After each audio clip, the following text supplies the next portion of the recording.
Welcome to the Rogue Startups Podcast, where two startup founders are sharing lessons learned and pitfalls to avoid in their online businesses. And now, here's Dave and Craig. Hello, welcome back to the Rogue Startups Podcast. This is episode 246. Dave, how you doing? I am fantastic today. How about yourself? I am good.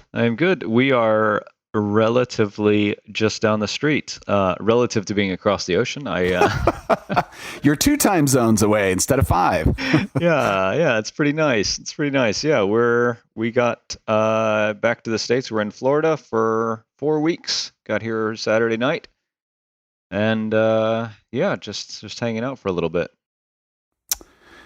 Well, welcome home, my friend. Welcome home. Thank you. Yeah. It is nice to be here, I have to say. So I mean, I think the story is France got put into their third confinement or lockdown. They announced it last Wednesday or Thursday, and we were literally cannot do this thing where you can't leave. It was within 10 kilometers of your house.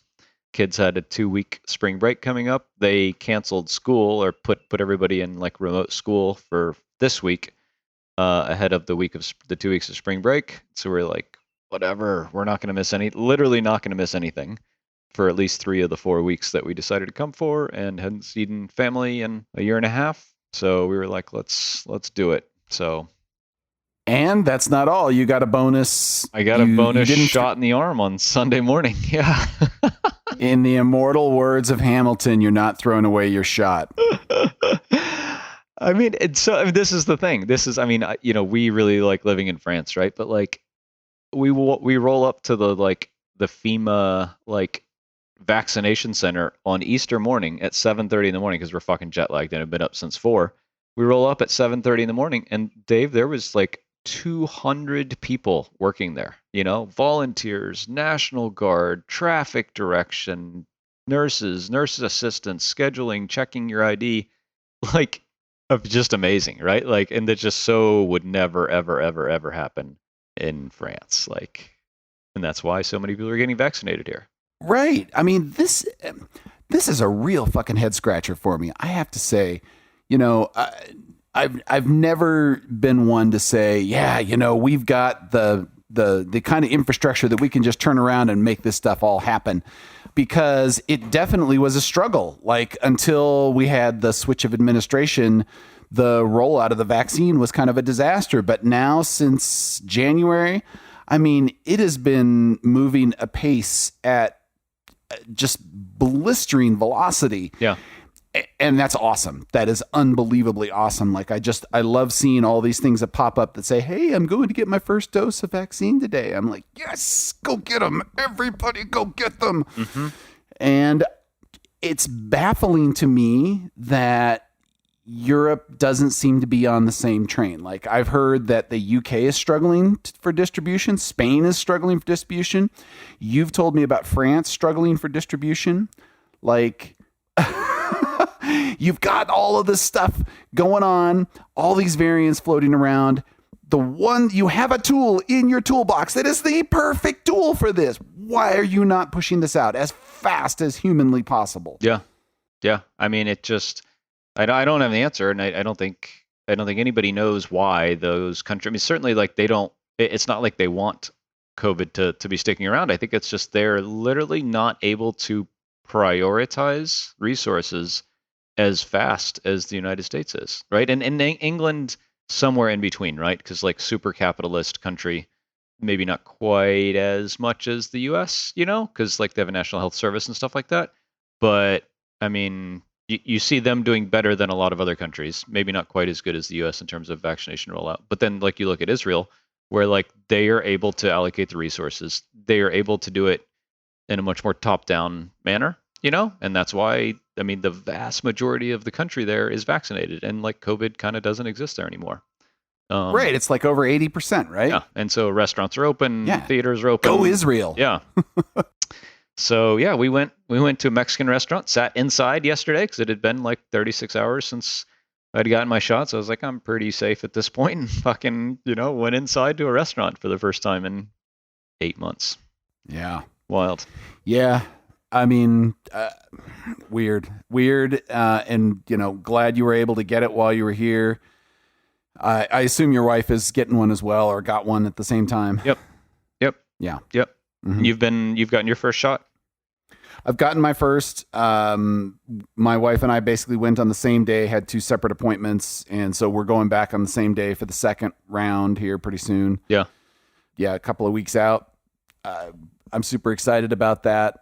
We've got travel plans for the fall. There's going to be a big snow, except it's not going to be a big snow. It's going to be more like a big summer, a big summer event that we're going to hold later in the year after everybody's had a chance to get vaccinated. So, yeah, we're excited to return to some level of normalcy. Yeah, for sure.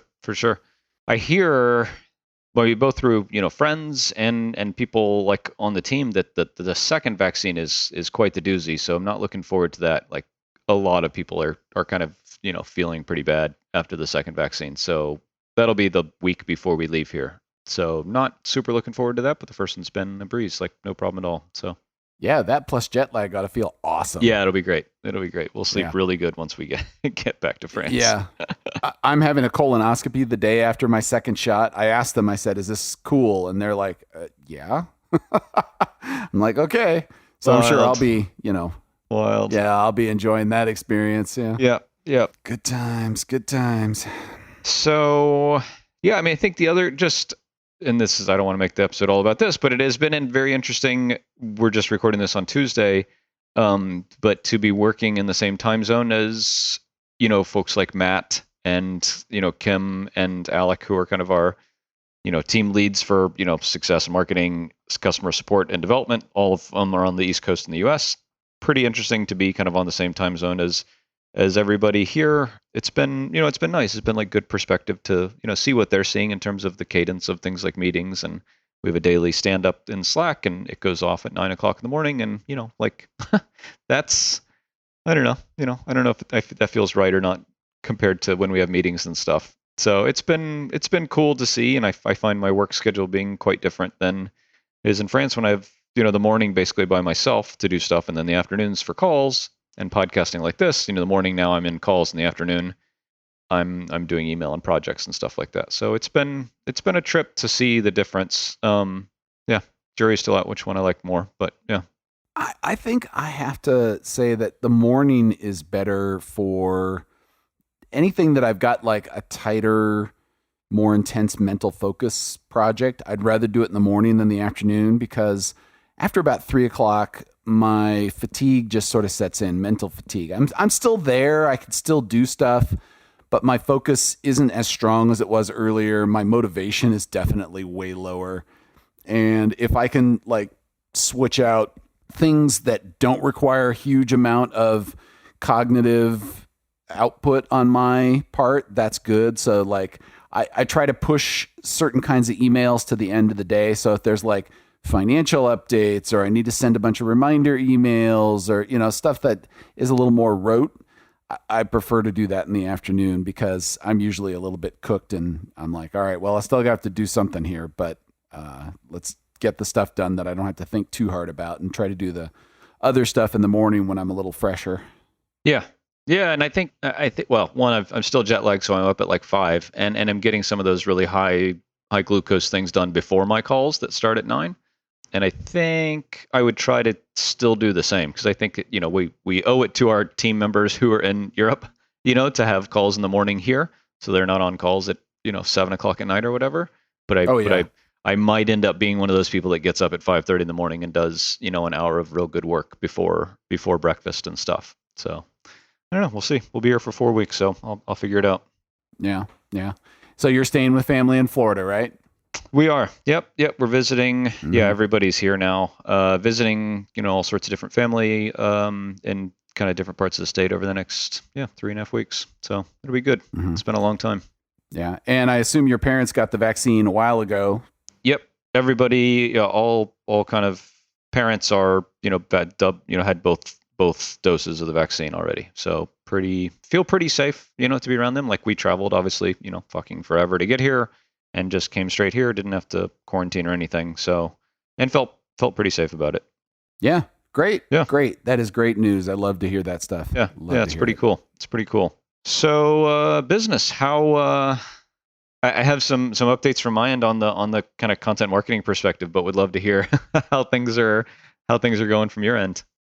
Well, so you and I had a conversation about the content marketing kind of offline, and you were like, you should just be writing a bunch of articles and throwing them out there and doing them as cheap as possible and see what has traction and then work more on that. And it might be a slight exaggeration of what I said, but yeah, I would drift towards action even if it's not perfect. Yeah. Yeah. So, I was talking with Ruben some more about that and what I should be doing in general. And he, gave me some agency contacts to reach out to and said, you're probably not going to get as much quantity out of this, but you'll definitely get a very high quality. And on top of that, it'll be a completely hands-off process for you. Like they will do all of the stuff. It'll be SEO optimized. They'll do the promotions and the link building and the whole kit and caboodle. So I'm like, oh, okay, that's cool. And then, we had the discussion about the merits of your approach. And he's like, Ruben was decidedly against that. Okay. Why? He's why like, is that? Well, he said, this is a shit, throw some shit against the wall and see what sticks approach. As opposed to, doing more focused keyword research on specific intents and then focusing on those. Maybe it was just my characterization of how it was being approached, because when I talked to him about doing this hands-on, because my budget probably is not quite big enough for an agency. I'm still in talks with the two agencies that I reached out to. And neither of them have said, yes, I'll work with you. And yes, we can do that. And here's what you get for that price. So that's still in flight. But, he was saying, well, yeah, you could do this with more manual input on you. And, you get somebody to do the research and they create a high quality document that says, these are the topics that you should go after based on this data. And then get a content writer to specifically write about those particular topics, and then get somebody to do link building, and then get somebody also to do editing, because you never know about the quality of those articles and you want to polish it to a certain level before pushing it out there. So he definitely had a higher touch manual workflow, but it sounds like he's kind of going after that right now. So he said that he's going to talk a little bit about that and try to figure out what that looks like in his current incarnation of it, and let me know kind of what he would recommend if I decide that approach is what I would want to do. Mm-hmm. It still sounds to me like it's what you were recommending, just with some extra steps in there. So yeah, I don't know what the distinction is. Maybe you and Ruben and I should get together on a show and hash this all out. Yeah, I think we totally should. Because, very, very happy for him. Our kind of long-time content writer has taken kind of a full-time in-house marketing role. And so we are looking for a new writer. We are also looking for a full-time marketing person. So anyone who's listening who's interested in either role, let us know. But I think that, your full-time marketing person should not be your writer. I think having a dedicated writer is just kind of a good utilization of people's resources and skills, because a marketing person should do a lot more than that. But yeah, so we are going to be kind of really probably re-looking at our strategy and our framework of how we go about executing content, because this person is leaving. Whenever somebody leaves and a new person comes in, I think it's a good opportunity to look at your processes and how you approach things. Just because, if nothing else, like the person coming in will have a different set of experiences and skills and preferences about how they like to work. And it's a good opportunity for us to take a look at what we're doing, adapt that to make the best use of this person's skills. I think really specifically, like the person kind of sent me a message yesterday afternoon, hey, I just want to let you know, I can write you, with you for the next few weeks, blah, blah. So, really practically, like we put a job posting up on problogger.com job board, and we work remotely this morning that just pipes people into a Google form, which is kind of how that's our applicant tracking system. It's just a fucking Google form that goes into a spreadsheet, and we're able to filter and everything people from there. we'll probably take some of the things that we were talking about last week, Dave, of, we ask for writing samples up front, which is kind of the substitute for like a coding project for a developer. Is like, hey, show me your work, right? I think for me, that's like what we try to get out of a coding project is, hey, how do you work? Right. And so, yeah, that's an absolute must to see a writer. I've got to see what their work products look like. Yeah. So, I mean, we ask basically just to see their work, why they're interested in this role in particular, and the words they put on paper, the writing that they put there is, those are basically the only two things that we'll screen against. Is what does their writing look like, and how do they answer that question? And then, it's nice. It's not like a W-2 employee that you go all in on, but these writers, I think, want to be contract freelance writers, just where you pay them by the article. And from our perspective, it's great because we can just say, okay, we need, 5 blog posts to go out in the next 5 weeks. I want to hire 5 writers and have them all write different blog posts. Half of them probably will work out and half of them don't, but then we're only spending a few $100 on those ones that don't work out as a really quick and relatively inexpensive way to really kind of field test a person. Are they a good fit? Do they communicate? Do they actually write? Do they deliver what you ask them for? And I think the real challenge will be kind of like you're alluding to, I think with Ruben, is like we have to prepare this package to give to them. Right. And like this has to be, okay, this is the keyword that we're going after. This is why we want to write the article. This is who it's for, where they are in the buying journey. These are the supplemental or secondary keywords that we want to target. These are the other resources on our site that we want to cross-link to. This is how long it should be. These are the other articles that are out there that we think are good inspiration. That document for just one article is, a non-trivial amount of time for me to put together. Right. That's at least an hour or two of work, depending on how deep you go in that research per article. Per article. Yeah. So, I mean, maybe what we will do, and just thinking out loud about this, just because I haven't had time to think about this too much other than on this call, is like maybe say we have two writers write each article, for one article, have at least 2 writers write the same article so that we can see the difference. And hopefully at least one of them will work out to where we have these 5 articles, give test projects to a bunch of people, and we're covered so that one of the 2 will give us an article that we can publish, hopefully. It's because we really, want to keep pushing out content. And then from there, I think the hard part is like, when you bring a new person in, like all of the systems and stuff have to be like, we document a pretty fair amount of it, but like you gotta work through all of that stuff with a new person. And so just like, okay, this is how we organize the work, and this is where it is in Notion, and these are the keywords, and this is how you do WordPress. Hopefully somebody knows WordPress, but like all of that stuff just has to be reoriented to this new person. So I'm not looking forward to it. I'm not looking forward. I just didn't want to have to deal with this right now. But I'm excited about a new person coming in. It would be really cool to get somebody with a lot of podcasting experience. Dennis that's been writing for us has a lot of writing experience and a lot of marketing experience, but he would tell you, he's not a podcaster. So, I think that would be really cool. So we're just looking forward to that, kind of getting over the hump in that respect.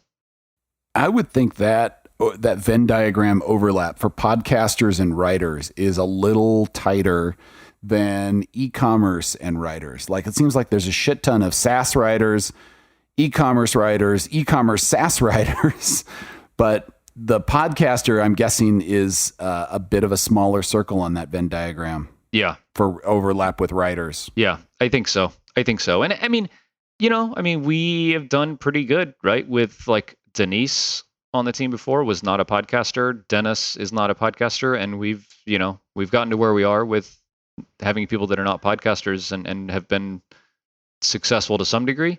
But I think that our ability to kind of, kick it up a notch, Emerald Lagasse, with someone who is a podcaster and can speak from like first person experience is really significant to kind of put up kind of maybe next level content, especially around like the creative process and selling ads and all this kind of stuff that somebody who's actually doing it may be able to talk to that like somebody who's not just isn't, they don't have the domain expertise. Sure. Yeah. So Yeah, I mean, that's not the biggest thing on my plate right now, but that it just came up yesterday, so it's definitely kind of front of mind. Yeah, something else that I am kind of just thinking about is, like all of these like conversations around like people and stuff is like that is just becoming so much a bigger part of maybe what I feel we need. Is like more good people in the right spots. Yeah, it's a pretty big change that like I've not been like the person executing a lot of frontline things for a while, but and I'm not doing a good job of explaining this. I'm still not the person doing frontline execution of things, but I'm just seeing more and more that like we need really, really, really good people doing these things. And that is just like really the most important thing that I'm doing right now is trying to find those people. I don't know how else to phrase that because that's a shitty way of doing it, but that's just kind of where I am, I guess. Well, yeah, I mean, hiring good people has always been hard, but I do see it getting harder. I mean, I'm not hiring anybody specifically right this second, but I'm probably going to be having a writer position put out there on ProBlogger like you did here in the near future. But for my freelance client, we're trying to bring in some additional developers, and I see others that are saying things on Twitter like it's never been harder to hire good people today than all other days. Or did that make sense? Yeah. It's really fucking hard to hire good people today in this climate right now. And yeah, I mean, I hear you, man. When you have the wrong people, that just sucks. Yeah. Absolutely sucks. It's a drain on your time. And the worst is if you get somebody who's mediocre, who isn't totally terrible, but they're not totally great either. And you really kind of want totally great. And it takes a while for you to decide, are they just not great or are they just not terrible? Yeah. And I want to be really clear because like, I think, I don't know, a lot of our team listens to this and like, we're not in that position, right? Everyone we have on the team right now is absolutely perfect for their role. And like, I'm extremely happy with everybody on the team right now. It's the additions that we need to make, So like, I feel very happy that like everybody on the team, I feel like is an A player. Everybody's happy in their role with what their responsibilities are. But it's like, we need to hire a writer. We need to hire a marketing person. We need to hire a salesperson. We need to probably bring like a full-time designer or front-end person in-house, And like, I really feel like we honestly need all of those things today, And we just hired 4 people. And so it's just like, I think I'm just feeling, I don't know, overwhelmed is not, maybe it's the right word, but it seems soft, but it just is like to think that the company needs that many people to like realize its potential, is, I don't know. It's a new thing for me, I guess, is the only way I can say it. Well, yeah. I mean, if you're going to put the effort in to get an A player, it really does require A-level effort to find them. Yeah. Because you got to wade through a ton of shit. Yeah. I mean, I am so thankful to have an A player for a developer on Recapture. So if you're listening to this, Mike, you are A+. You get a 5.0 grade average. You're like the AP of developers. So yeah, I mean, it's absolutely fantastic when you have A players, and when you don't have A players, it's a real struggle. And, I had that on the plugin, and it really dragged me into a deep, deep hole of despair because it was just good enough. And then at some point you're like, I should have done this a long time ago. And then then you feel guilt about not having done it sooner. And it kind of paralyzes you, which only perpetuates the cycle. It makes it even worse. Right. Yeah. So, I was glad to disavow myself of the plugins there and get rid of the folks that were not living up to the potential there. It's hard to fire people. It's hard to hire people. Ugh. Yeah. Thanks for ruining my day, Craig. No, I think I think a couple things. One, like, fortunately that, good companies are going to stand out more with this, right? Because like the people looking for jobs can say, I'm only going to go work for cool companies with cool cultures. And so like, it's a little bit up to us to sell our company and our culture and our team and how we work and stuff to these people. who are looking for jobs, which is a cool opportunity to stand out, because before it was kind of just like, do you want a job? Yep, here's what we can pay. Cool. Oh, it's remote. Awesome. Blah, blah, blah. But now it's like, what space are you in? And kind of a lot of those softer things, which are hopefully like intangible things that we can do as small companies that big companies can't. Yeah. And then, but then I see you see it in the news, right? Google calling everybody else back in house, right? Like, I think that's a extreme side of it, but I do expect like through the fall that this shift to remote and everybody feeling like they can work from everywhere is going to unwind a little bit, and maybe even it will be an advantage again for us, because we talked to somebody for one of the roles we're hiring for, and they had gone remote with a company they're with, moved back home, right? Decided they really liked living there. And their company had already said, okay, but in the fall, you're going to have to come back to, the mothership. And they were like, no, I don't want to move back to that expensive city that is far away from people I know and all this kind of stuff. And so I think that there will be this other swath of people into the summer and fall that are saying like, I really liked a distributed first team and being, native remote, and I'm not moving back to San Francisco or New York or whatever.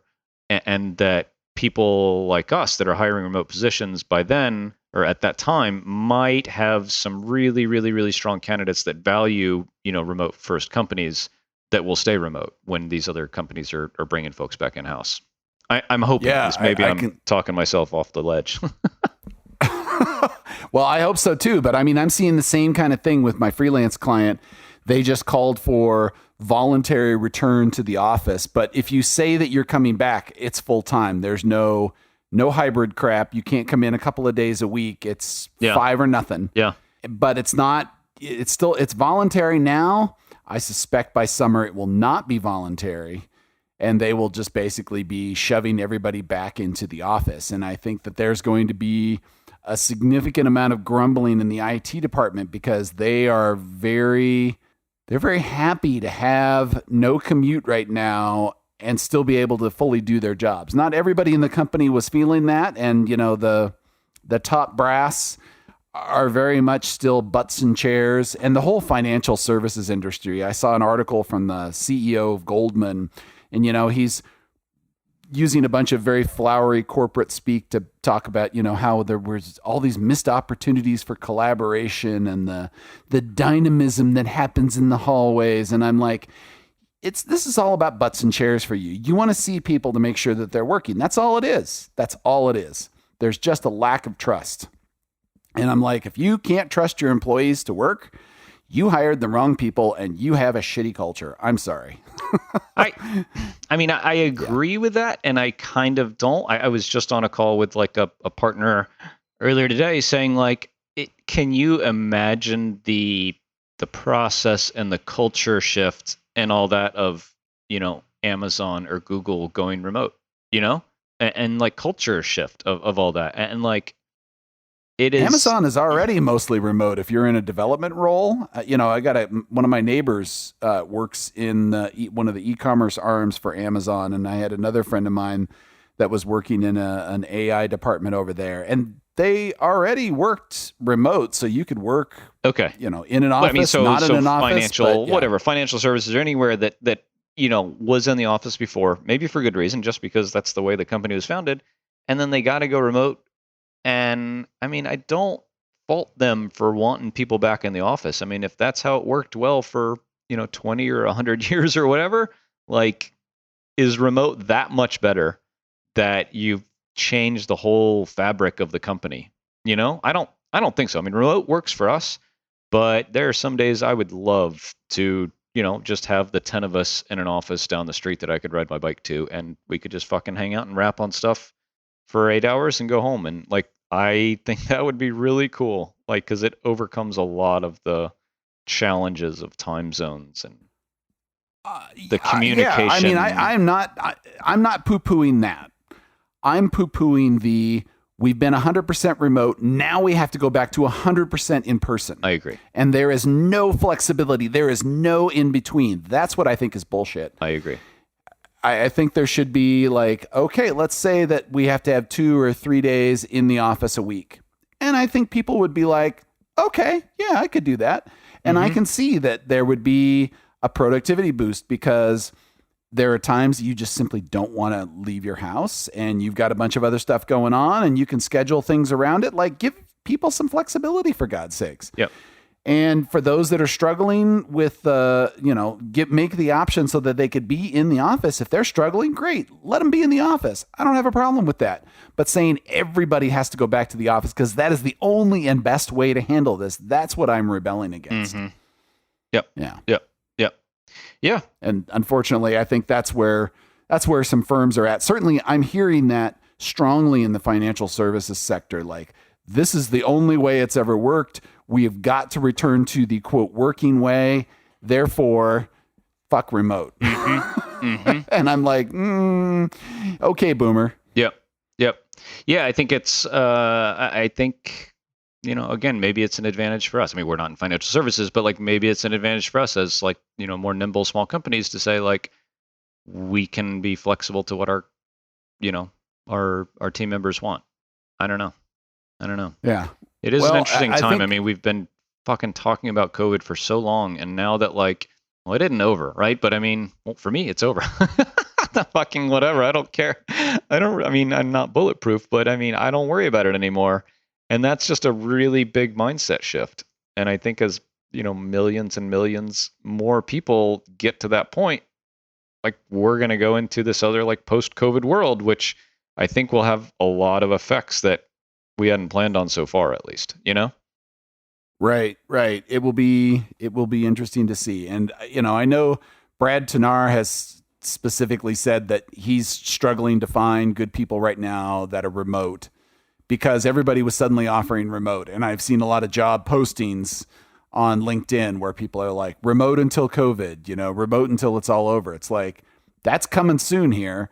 So what are you going to do afterwards? And maybe that advantage retains and, companies like Castos or Delicious Brains or Recapture are going to have that advantage again because the other companies are just a little too stuck in their ways. And who knows? We'll see. Yeah. I think it'll be interesting to see. I mean, certainly between now and the end of the year, the next, 6-7 months will be really interesting to see what, culture is like both in and out of work. I think for things like trips, returning to doing trips and vacation and conferences and stuff like that will happen. And I think some people just kind of aren't emotionally ready for it still in some respects, but I think all of us are ready at the same time. Yep. We shall see. Yep. Well, Dave, it is nice to be back in the US of A. And for everyone out there listening, go get your COVID shot if you can. It was whatever. It was easy. It's just great to feel like it's over.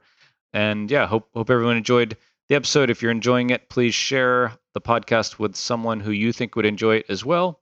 And as always, if you're enjoying it, give us the thumbs up, 5 stars in iTunes or wherever you listen to podcasts. And we'll see you next week.